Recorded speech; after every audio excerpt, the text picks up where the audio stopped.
Welcome to episode 71 of the Pulse of Physiology.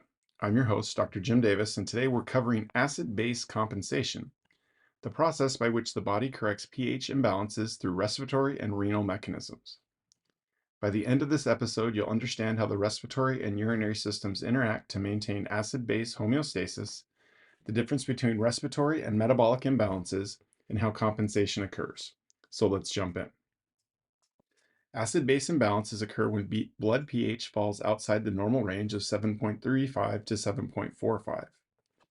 The body responds by activating compensatory mechanisms to restore homeostasis. Compensation occurs when one system, either the respiratory or renal system, corrects a disturbance caused by the other system. For example, if a respiratory issue disrupts pH, the kidneys will compensate by adjusting bicarbonate reabsorption or excretion. If a metabolic issue disrupts pH, the lungs compensate by adjusting carbon dioxide elimination through ventilation changes. So there's respiratory and renal compensation. With respiratory compensation, the lungs will adjust carbon dioxide. And the respiratory system regulates acid-base balance by controlling these carbon dioxide levels, which influence pH via the bicarbonate buffer system. And if you recall, that buffer system works when carbon dioxide combines with water and with the help of carbonic anhydrase forms carbonic acid. Carbonic acid will then break down into hydrogen ion and bicarbonate. In acidotic conditions, so low pH and high hydrogen ion concentration, the lungs will increase ventilation or hyperventilate to remove carbon dioxide. Less carbon dioxide equals less hydrogen ion, which means pH will rise towards normal. In alkalosis, high pH or low will result in low hydrogen ion concentration, and as a result, the lungs will decrease ventilation or hypoventilate to retain carbon dioxide. More carbon dioxide equals more hydrogen ion, and pH will drop towards normal. Respiratory compensation is rapid, which occurs within minutes to hours. Then there's renal compensation, where the kidneys adjust bicarbonate and hydrogen ion. The kidneys provide long-term pH regulation by controlling bicarbonate reabsorption and secretion. Hydrogen ion excretion via ammonium and phosphate buffers.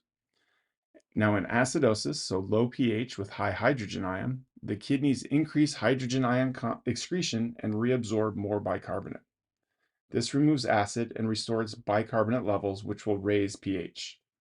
In alkalosis, where you have high pH and low hydrogen ion concentration, the kidneys will decrease hydrogen ion excretion and excrete more bicarbonate. This eliminates excess base and lowers pH. Renal compensation is slower, taking hours to days, but provides that long-term stability. And so we can have 4 different types of acid-base disorders. There's respiratory acidosis, which is caused by hypoventilation, which leads to carbon dioxide retention. Compensation can occur when the kidneys increase hydrogen ion excretion and increase bicarbonate reabsorption. Respiratory alkalosis is caused by hyperventilation, leading to excessive carbon dioxide loss. The kidneys can compensate by reducing hydrogen ion excretion and excreting more bicarbonate. You can also have metabolic acidosis, which is caused by excess acid production or excessive bicarbonate loss. This occurs in examples such as severe diarrhea, diabetes, or kidney failure. The lungs can compensate by increasing ventilation to remove carbon dioxide.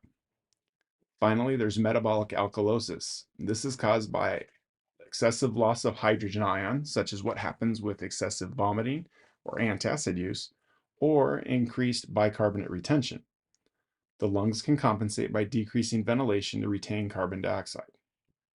So to summarize, respiratory compensation is fast and adjusts carbon dioxide levels via ventilation. Renal compensation is slow and adjusts both hydrogen ion and bicarbonate excretion. Respiratory imbalances are corrected by the kidneys, while metabolic imbalances are corrected by the lungs. Acidosis and alkalosis trigger distinct compensatory responses to restore normal pH. So that's it for episode 71 of Pulse of Physiology. I hope this episode has helped clarify how the respiratory and urinary systems work together to regulate acid-base balance. Join me next time for episode 72, where we'll explore acid-base balance disorders and their clinical significance. Until then, keep questioning, keep exploring, and stay curious.